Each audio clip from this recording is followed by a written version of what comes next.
Rebonjour. Voilà cette vidéo numéro 10 sur l'explication de la Genèse. Alors voilà, en fait, l'histoire de la Genèse remonte à la Bible, à la Torah, au Coran. Elle remonte à des textes encore plus anciens. En fait, c'est la mémoire de l'homme.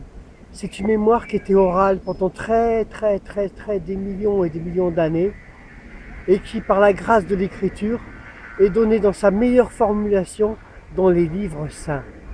Car les livres saints ont été faits dans la révélation. Je rappelle que moi j'ai vu la mandala colorée en songe. Je crois en la révélation parce que j'ai compris des choses du monde que je suis en train de révéler actuellement. Sinon je ne prendrai jamais le courage d'aller au-devant des hommes pour professer quelque chose que ce soit. Je ne crois pas suffisamment en moi. Donc je suis, on dirait, un peu habité par un songe. Et voilà ce que je révèle sur la Genèse.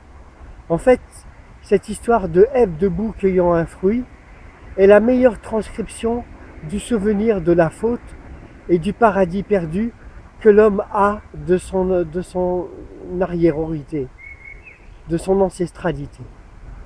Cette histoire de faute et de paradis perdu est retrouvée dans les croyances les plus primitives, chez les peuples les plus primitifs qui croient aux animaux, qui croient en n'importe quoi, qui croient aux esprits, qui croient en ces choses-là. Pour eux aussi, dans leur histoire, dans leur mythologie, il y a l'histoire d'une faute et d'un paradis perdu par les hommes et d'un souvenir de l'homme où les hommes vivaient auprès des animaux dans le monde du paradis. Il y a ce souvenir-là, il y a cette histoire-là, c'est l'histoire des hommes et c'est pas pour rien. C'est pas pour rien. L'homme faisait partie du monde animal. Il faisait partie du monde instinctif où l'animal est livré à lui-même dans la providence de la recherche de sa nourriture.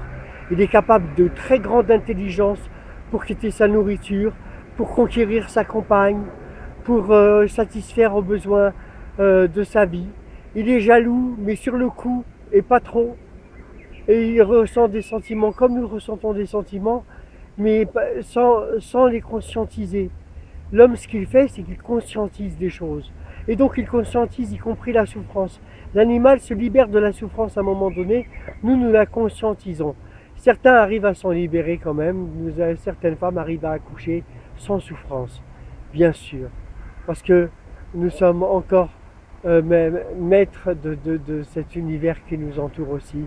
Nous sommes capables d'être en fusion avec lui, d'être capables de vivre en harmonie et en paix avec cet univers. Nous ne sommes pas condamnés, comme le disent les livres, à accoucher sans cesse dans la souffrance.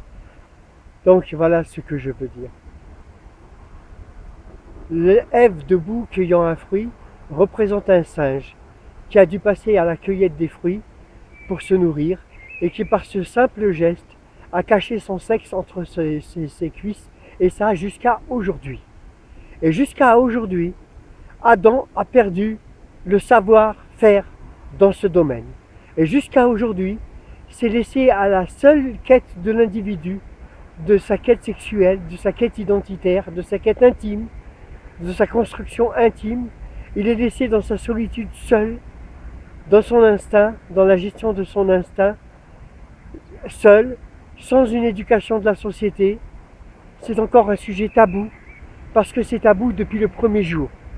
Depuis le premier jour, c'est laissé à la grâce de l'individu. C'est à lui de reconstruire le rapport apaisé au-delà de l'instinct. Et depuis ce jour, Ève, quand elle s'est découverte nue, elle a caché son sexe. La première chose qu'ils ont caché, sexe, et Adam, quand ils ont découvert leur innocence, lorsqu'ils sont devenus conscients de leur nudité, ça a été de cacher leur sexe. L'objet du conflit était le sexe, puisque Adam ne voyait pas le sexe de Ève, alors il devait lui aussi cacher son sexe. Et dans les sociétés les plus primitives, on cache le sexe. Le sexe est tabou, depuis ce temps immémoriaux. Donc cette mémoire collective que nous avons, c'est comme le nez au milieu de la figure. C'est à l'âge de 7 ans, l'âge de raison, quand on découvre sa sexualité, qu'on découvre son soi intime, qu'on découvre ça aussi sa personnalité, qu'on se différencie des autres. C'est à cet âge-là aussi. Et ce que je veux dire, je pourrais dire des milliers de choses. Je pourrais dire l'objet du désir dans l'évolution de l'homme. Les fesses se sont devenues rondes, la poitrine s'est arrondie, parce qu'il a fallu pallier à l'absence de l'objet du désir qui était très important, parce que c'était à l'époque où Ève elle avait besoin de Adam, c'était visuellement très visible, et donc Adam venait en toute confiance instinctivement. Du jour où il n'a plus pu savoir à quel moment il devait venir, il est devenu maladroit, et donc il a dû devenir conscient pour cet acte-là, et du coup il est devenu conscient pour tous les autres actes, de plus en plus d'actes instinctifs qu'il a conquéris par l'éducation, par le questionnement de l'environnement, par le questionnement de soi-même, par le questionnement des autres, par le questionnement et par la réponse, par le questionnement de la mort d'abord, par le questionnement de choses qui, qui étaient de l'ordre de sa vie de tous les jours, sur les objets, etc. Donc la station verticale, c'est bien développé avec l'intelligence, mais non pas parce que il a utilisé ses doigts ou quoi que ce soit, mais tout simplement parce qu'il a acquis la conscience à ce moment-là, à ce moment où ils sont passés à la cueillette des fruits. Il a perdu la plénitude avec l'instinct pour devoir par la conscience décider toujours par-dessus l'instinct, et ce jusqu'au jour d'aujourd'hui, décider du bien et du mal, être doté du libre arbitre, etc. Je développe tout ça très bien dans un livre qui s'appelle Le secret de la Genèse, chez edilivre.com, où tout est détaillé. Là, j'ai essayé de faire le tour de la question. Je vous remercie. Au revoir.